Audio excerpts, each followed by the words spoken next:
요전에 그 이신욱 목사님께서 이 강대상에 쓰셔가지고 말씀을 증거하실 때 그런 말씀을 하신 거를 기억합니다. 이 자리에 쓰신 게 그렇게 떨리지가 않으신다고 그렇게 말씀하시던 걸 기억하는데, 저는 아직까지 파트 교육전도사만 해와서 그런지 모르겠는데 이 본당 이 예배 설교 이 강대상이 무척 두렵고 떨리는 자리입니다. 말씀 전할 때 좀 부족하더라도 잘 헤아려 들어주시면 감사하겠습니다. 지난 4월 14일이었습니다. 강남의 어느 대형교회 집사님이 구속됐다고 하는 소식이 뉴스를 탔습니다. 들어보신 우리 성도님들 계실 텐데요. 이분은 신 집사님이셨습니다. 대부업을 하시는 분이었는데 2000년대부터 교회에 나와서 매일 새벽 기도를 출석하셨다고 하네요. 제가 그 준비한 혹시 사진 자료 잠깐 띄워주실 수 있을까요? 저렇게 이제 인터뷰한 내용이 있습니다. 피해자가. 네, 그렇게 이제 매일 새벽 기도 출석하고 온갖 교회 봉사활동에 나와서 이제 그거 일들을 도맡아 하기도 했다고 합니다. 그리고 그 강남의 유명 주상복합 아파트에 거주하면서 명품 백을 걸치고 다녔고, 교회에 돈 들어갈 일이 있으면 척척 막 거액을 내놓았다고 해요. 그리고 그렇게 독실하게 신앙생활을 하고 돈까지 많다고 하는 평을 들으며 굉장히 교회에서 신망을 얻었다고 합니다. 그러다 2016년 1월부터 이 신 집사님께서 신도들에게 내게 돈을 투자하면 좀 크게 불려주겠다, 대부업을 하시니까 그렇게 권유를 했는데, 그렇게 돈을 받아가지고 돌려막기로 그동안 이제 돈을 투자하신 분들에게 고액의 이자를 이렇게 지급하면서 더욱 신뢰를 얻었고, 그 다음에 의심을 살 때는 하나님이 고수익을 보장한다, 기도의 힘을 믿으라며 그 분들을 달랬다고 합니다. 그렇게 2016년부터 2021년 7월까지 고수익을 믿기로 직장인, 주부, 취업 준비생 등에게 생활비, 노후자금, 자녀 학자금, 적금, 병원비, 전세 보증금, 대출금 등 온갖 투자금을 다 이렇게 받아냈습니다.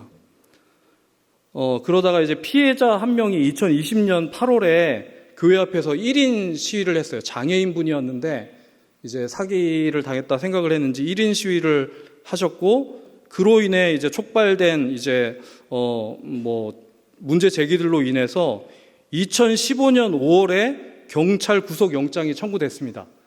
2021년. 근데 한 차례 법원에 기각을 당했고 2차례 검찰의 반려를 받아서 올해 3월이 되어서야 다시 구속 기소가 된 것입니다. 좀 전에 제가 띄워드린 그 자료 화면은 올해 뉴스가 아니라 2년 전인가? 1년 전의 뉴스입니다. 그렇게 뉴스가 나왔었는데 구속이 안 되고 계속 그 뒤로도 사기 행각을 계속 벌였던 것입니다. 공소장에 쓰인 피해 규모는 537억 원. 피해자 수는 53명 정도에 달한다고 합니다. 이 집사님은 그동안 그 돈으로 외제차를 몰고 자녀 해외 유학비를 대고 명품들을 구매하면서 거액을 탕진하면서 그렇게 되게 호화로운 생활을 하고 자신의 재력을 과시했다고 합니다. 신 집사님께서는 말씀대로 사람을 낚으셨는데 아주 놀라운 은사를 발휘하시면서 아주 대단하게 낚으셨습니다. 오늘 저희가 읽은 마태복음 4장 본문은 우리 성도님들이 다들 아시다시피 어부였던 베드로를 비롯해서 그의 형제 안드레와 또 그 옆에서 또 같이 어부일을 했었던 야고보와 요한 형제를 예수님께서 부르시는 내용입니다. 병행 본문인 누가복음에 보면 예수님께서는 밤이 맞도록 이제 물질을 하다가 허탕을 친 베드로에게 찾아오셔서 그물이 찢어질 정도로 많은 양의 물고기가 이렇게 잡히는 것을 경험하게 해주시며 자신의 제자로 베드로를 부르셨습니다. 또 근처에서 그물을 깁고 있던 세베대의 아들들 야고보와 요한도 함께 부르셨습니다. 이때 예수님께서 이들을 부르시며 야, 봐라. 이렇게 많은 물고기가 잡히지 않냐. 내가 고수익을 보장할 테니 나를 따르라. 이렇게 부르진 않으셨죠. 이들을 사람을 낚는 어부로 새롭게 부르셨습니다. 부르심 당시에 베드로를 비롯한 제자들은 이 부르심의 의미를 온전히 제대로 이해하진 못했을 것입니다. 어쨌거나 남다른 분위기를 풍기시면서 이적을 보이신 예수님을 이 베드로와 나머지 제자들, 어부로 대표되는 이 제자들은 따르게 되었습니다. 그렇게 제자들은 부름을 받았습니다. 사람을 낚는 어부로 부르셨다는 의미는 무엇인가요? 예수님은 당시 제자들뿐만 아니라 지금도 우리를 사람을 낚는 어부로 부르시고 계시는데 과연 그 의미는 무엇입니까? 바로 머물러 있으면 죄와 사망에 이를 수밖에 없는 사탄마귀의 올무에 이렇게 붙잡혀 있는 주의 백성들을 복음의 그물로 낚아내어 건져내어 주님께로 주 앞으로 끌어당기는 이끌어내는 그런 부르심에 사람을 낚는 어부로 우리를 부르셨다고 하는 것입니다. 이 부르심 이후 제법 시간이 흘렀고 예수님의 십자가와 부활 사건이 있은 후에 오늘의 또 다른 본문인 요한복음 21장의 장면이 나오게 됩니다. 앞선 20장에서 제자들은 부활하신 예수님을 만나긴 했지만 끝까지 예수님 십자가를 지신 예수님을 따르지 못하고 떠나고 배신한 그 자책감 때문에 부활하신 예수님을 20장에 만났어요. 그리고 예수님이 자신들을 뭐라고 하지 않으신다는 것도 대충은 알았어요. 그런데 자책감 때문에 갈릴리 고향으로 내려가 21장에 사람을 낚는 제자의 소명, 그 부르심 대신에 다시 물고기를 낚는 본업으로 돌아가 있었습니다. 이때 예수님께서는 이들을 처음 부르실 때처럼 밤새 허탕친 제자들에게 많은 물고기가 다시금 잡히게 하시고 모닥불을 피워 이들과 자연스럽게 함께 식사를 하시며 제자들과 베드로와 그 남은 제자들을 다시 제자들로 세워주십니다. 이후에 구체적인 내용은 우리 성도님들이 오늘 읽은 본문 말씀처럼 너무나 잘 아실 것입니다. 바로 베드로와 예수님의 유명한 대화가 이어집니다. 이 대화의 시작은 예수님이 하십니다. 요한의 아들 시몬아, 내가 나를 사랑하느냐? 이 질문은 베드로의 가슴을 후벼 파는 질문이었습니다. 예수님을 끝내 배반하긴 했지만 예수님을 그동안 따르며 예수님과 지금까지 함께한 소중한 순간순간들이 예수님 여전히 있는데 자신에게 예수님을 사랑하냐고 질문을 이렇게 던지시다니요. 베드로는 답합니다. 주님, 그렇습니다. 제가 주님을 사랑하는 줄 주님께서 아십니다. 예수님께서도 몰라서 하신 질문이 아니었습니다. 우리 예수님께서는 죄책감으로 깨어질 대로 깨어져 있는 베드로의 마음을 굳게 하시려고 3번이나 이 말씀을 물으시고 그 다음 말씀으로 이렇게 넘어가시려고 굳이 베드로의 입술의 고백으로 예수님을 사랑하는지를 확인한 것이었습니다. 예수님은 베드로의 사랑을 재확인하시고 거듭 말씀하십니다. 내 양을 먹이라, 내 양을 치라, 내 양을 먹이라. 예전에는 사람 낚는 어부로 부르셨는데 이제는 목자로 직업을 바꾸라는 얘기입니까? 아니죠. 베드로는 그의 내공으로 예수님께서 어떤 뜻으로 그런 말씀을 하셨는지 알아들었습니다. 예수님께서 공생의 사역을 하실 때 목자 없는 양같이 고생하며 유리하며 기진한 무리들을 보시고 불쌍히 여기셨던 것을 떠올리며 베드로는 이 뜬금없는 부르심의 말씀을 베드로야, 여기에 어부로 더 이상 머물러 있지 말아라. 이제는 나 대신에 내 양을 잘 먹이고 잘 인도해주는 목자가 되어라 라는 당부의 부르심으로 찰떡같이 알아들었을 것입니다. 우리가 전도를 하는 것은 주님의 부르심 때문입니다. 맞죠? 예, 총동원 전도주일이라고 하셔가지고 전도의 주제로 말씀을 전하도록 이렇게 저에게 당부를 하셔서 말씀을 드립니다. 우리가 전도를 하는 것은 주님의 부르심 때문입니다. 맞죠? 예. 우리가 전도를 하는 것은 모든 민족을 제자로 삼아 세례를 주고 분부한 모든 것을 가르쳐 지키게 하라는 주님의 지상 명령 때문입니다. 맞죠? 하지만 무엇보다 우리가 전도를 하는 이유는 바로 우리를 향한 예수님의 사랑 때문에, 또 예수님을 향한 우리의 사랑 때문에 베드로와 똑같이 실수하고 넘어지고 부족함이 많지만 그래도 예수님의 복음을 듣고 전하려고 하는 것입니다. 이 사랑 때문에 저와 우리 성도님들이 이 복된 자리, 은혜의 자리, 구원의 자리에 앉아있게 되었고 이 사랑을 여러 모양으로 전할 수밖에 없게 된 것입니다. 맞죠? 아멘. 예.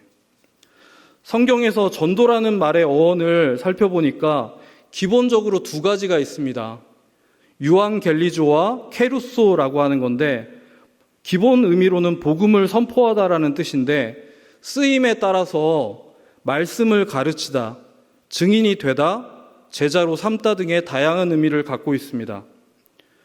베드로를 향한 두 번의 부르심, 어부와 목자로의 부르심을 볼 때도 전도는 그냥 복음을 선포하고 낚아 건져 올리는 것뿐만 아니라 믿지 않는 비신자들을 이렇게 낚아 건져 올리는 것뿐만 아니라 하나님의 몸된 교회에 잘 뿌리내리고 접목되도록 돌보는 것까지 인도와 목양을 포함하는 것으로 볼 수 있습니다. 그러니까 전도는 삶의 현장에서 복음을 전하는 것뿐만 아니라 비신자들을 이끌어 믿음의 성장을 통해 예배자, 사명자, 제자가 되게 하는 일체의 과정을 의미하는 것입니다. 전도는 복음을 선포하고 교회로 인도하고 교회 안에서 잘 성장하도록 목양하는 것까지라는 말씀입니다. 이쯤에서 오늘 말씀에 우리 성도님들께서 다 아시는 말씀의 개론은 마치고 이제 본론, 강론으로 넘어가 보도록 하겠습니다. 우리가 속한 이 시대와 이 사회는 종교로부터 멀어지려는 세속화, 탈종교화의 물결이 그 어느 때보다 거센 때라고 할 수 있습니다.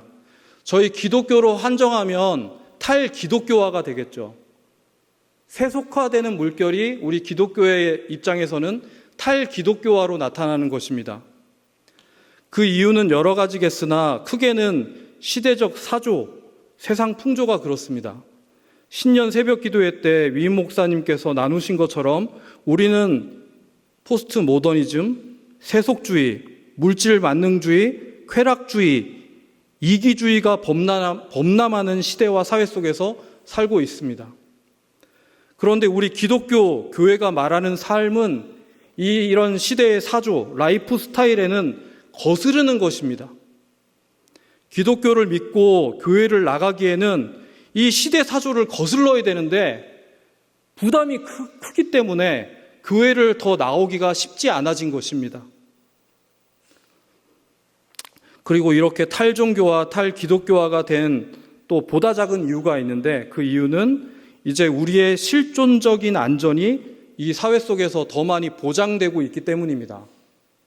무슨 말씀이냐 하면 경제적으로 우리가 많이 풍요로워졌고 사회 전반에 걸쳐 여러 복지가 다양하게 이루어지다 보니까 굳이 종교에 기대어서 신을 찾을, 하나님을 찾을 필요가 적어졌다는 것입니다.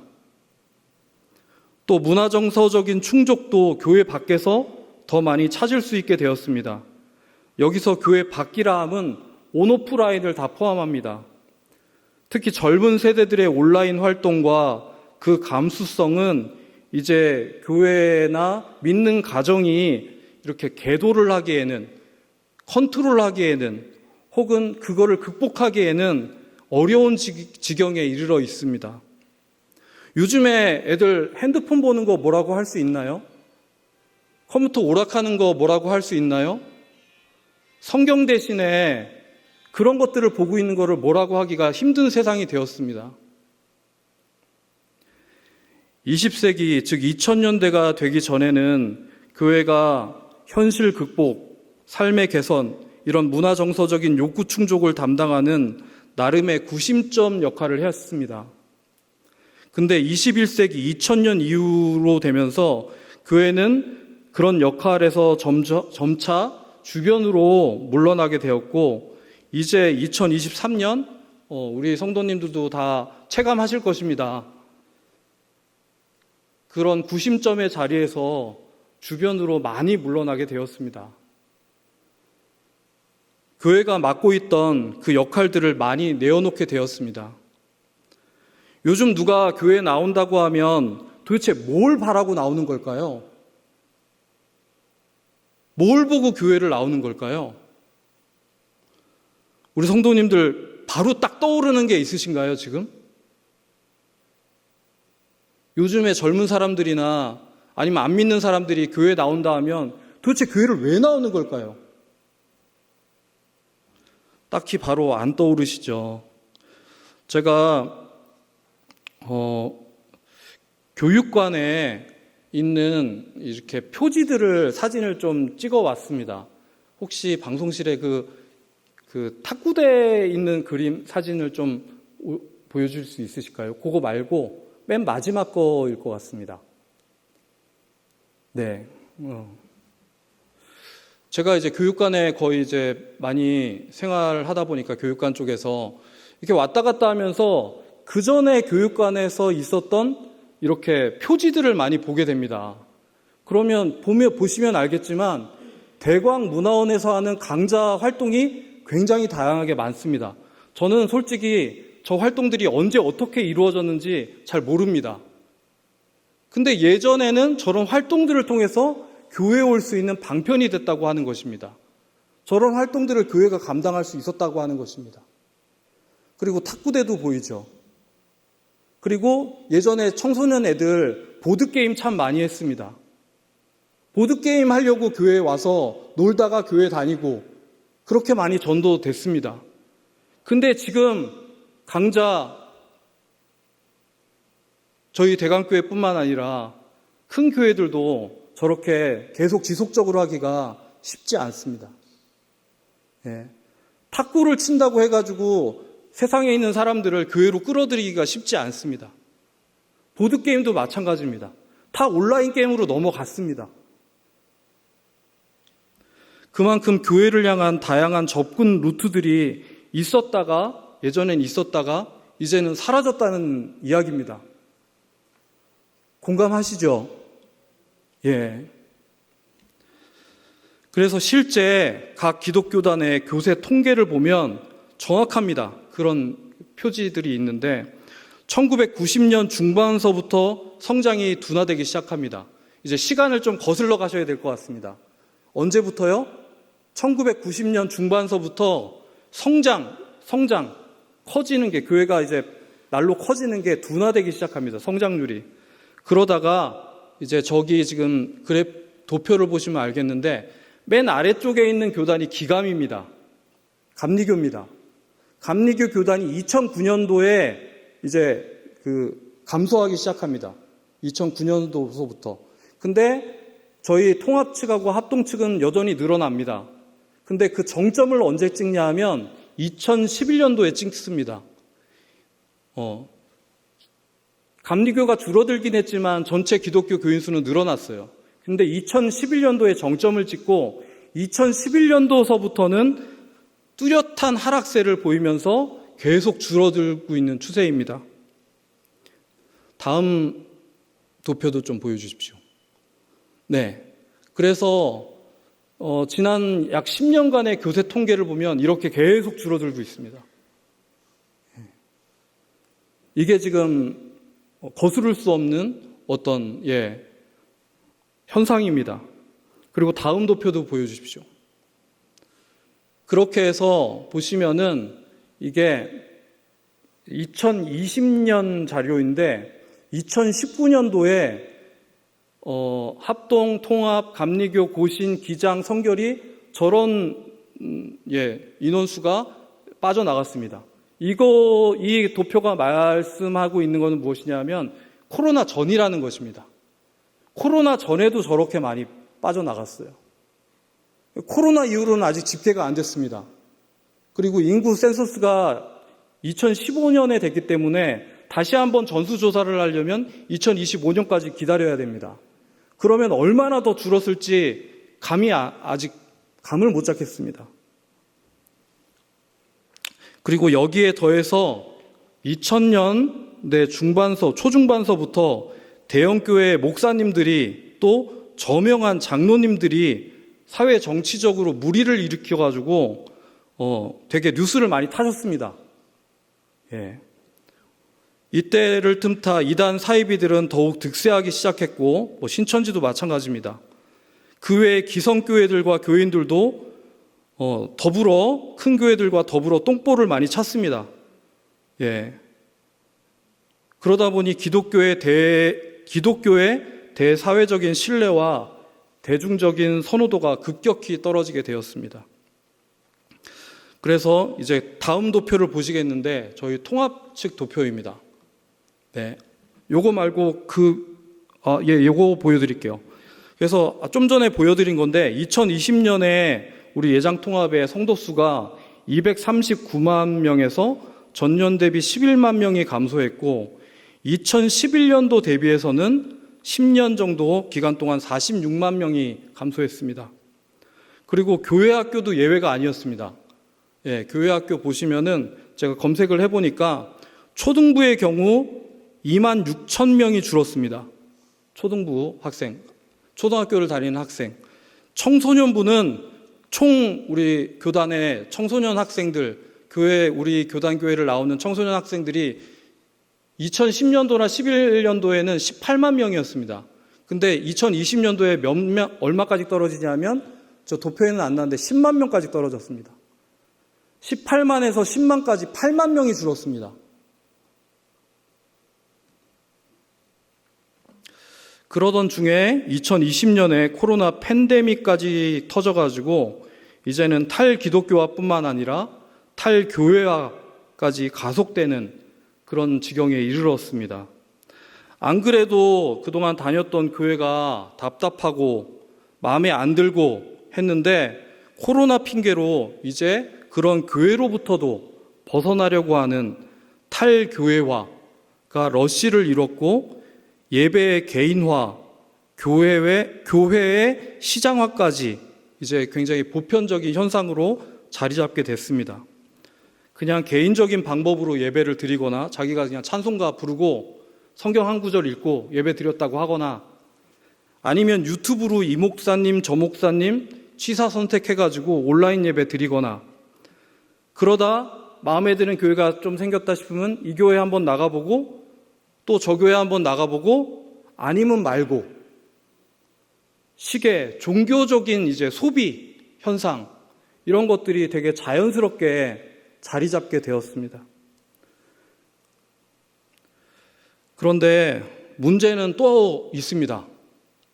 코로나 팬데믹에 그치지 않고 가장 크게 이제 교회의 교인 수가 줄어들 가장 큰 원인이 이제 우리를 찾아올 거를 지금 예측하고 있는데 그것은 무엇이냐면 인구 절벽입니다.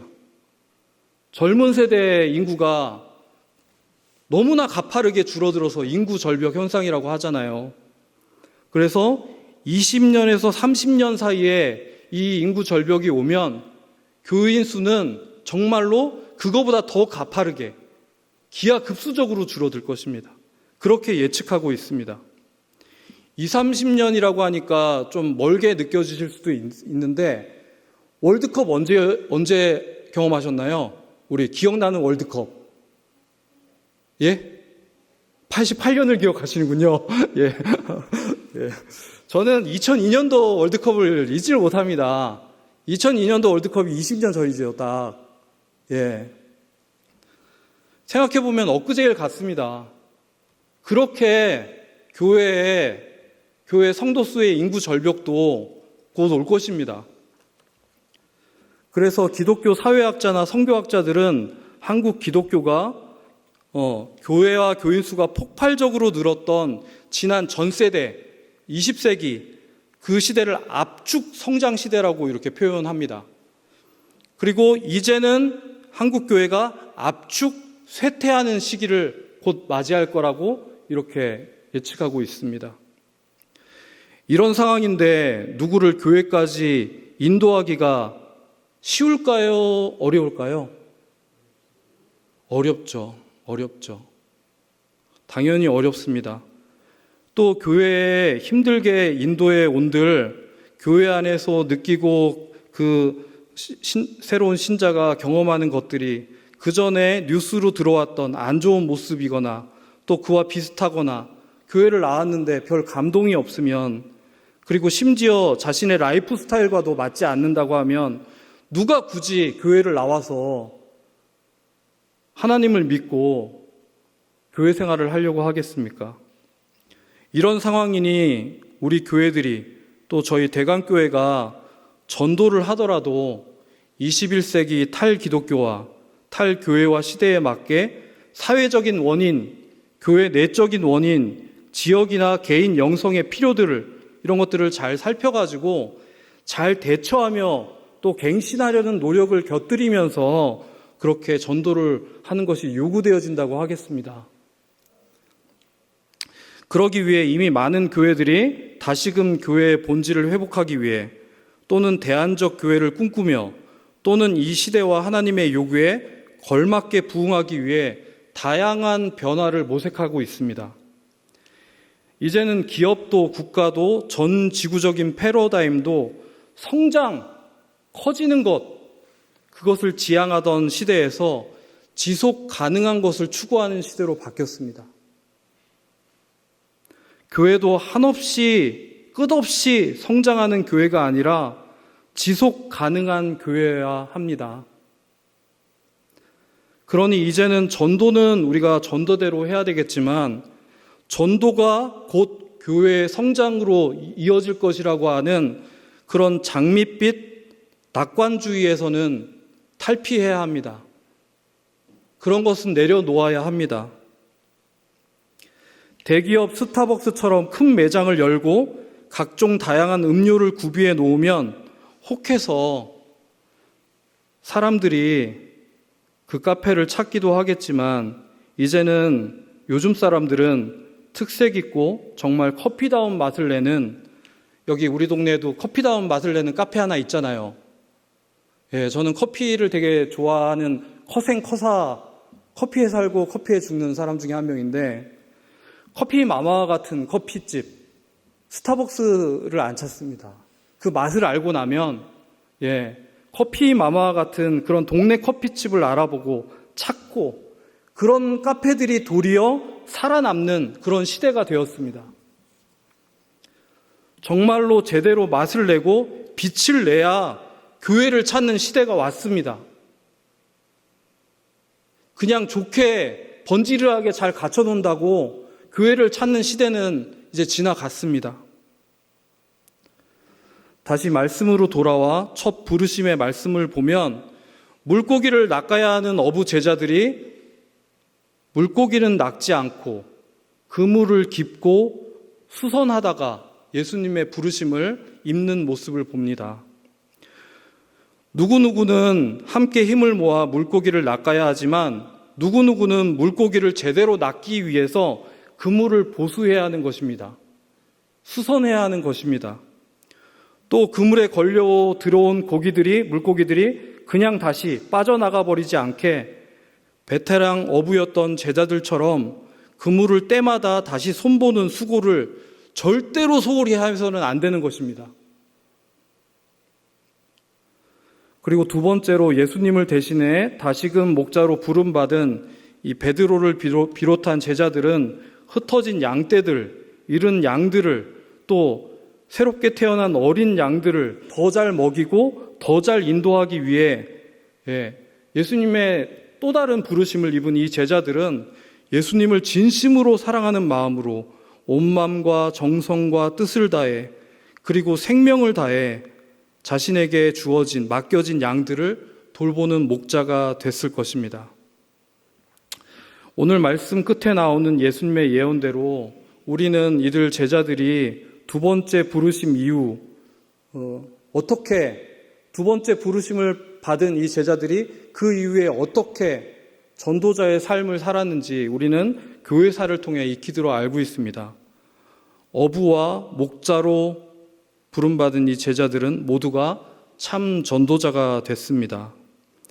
그러니 오늘도 이와 똑같이 어부와 목자로 부름받은 우리들도 함께 복음의 그물, 진리의 그물, 사랑의 그물을 수선하고 사람을 낚는 일에 또 21세기에 맞는 목양이 가능한 하나님의 목장, 그 생태계가 이곳 대강교회에도 새롭게 만들어지도록 여러 모양으로 충성과 합력을 다해야 되겠습니다. 저는 대강교회가 그런 강소교회가 되기를 소망합니다. 대형교회가 아니라 강소교회가 되기를 소망합니다. 그리고 그렇게 참으로 큰 교회로 소문나고 인정받기를 소망합니다. 함께 잠깐 기도 드리시겠습니다.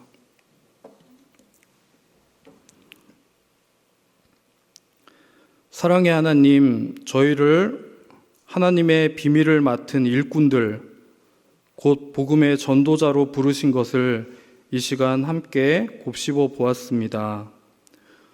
우리가 연약할 때에도, 죄인 되었을 때에도, 심지어 원수 되었을 때에도 우리를 사랑하시되 먼저 사랑하시고 끝까지 사랑하신 참 사랑의 주님을 온 세상 만방에, 그리고 내 가족, 내 이웃, 내 친구에게 전하며 살게 하옵소서.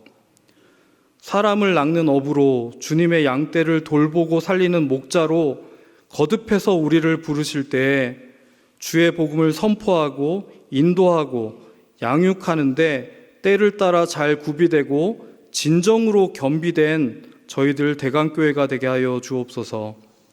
이 모든 말씀 우리를 사랑으로 띠띠우신 예수님의 이름으로 기도드립니다. 아멘.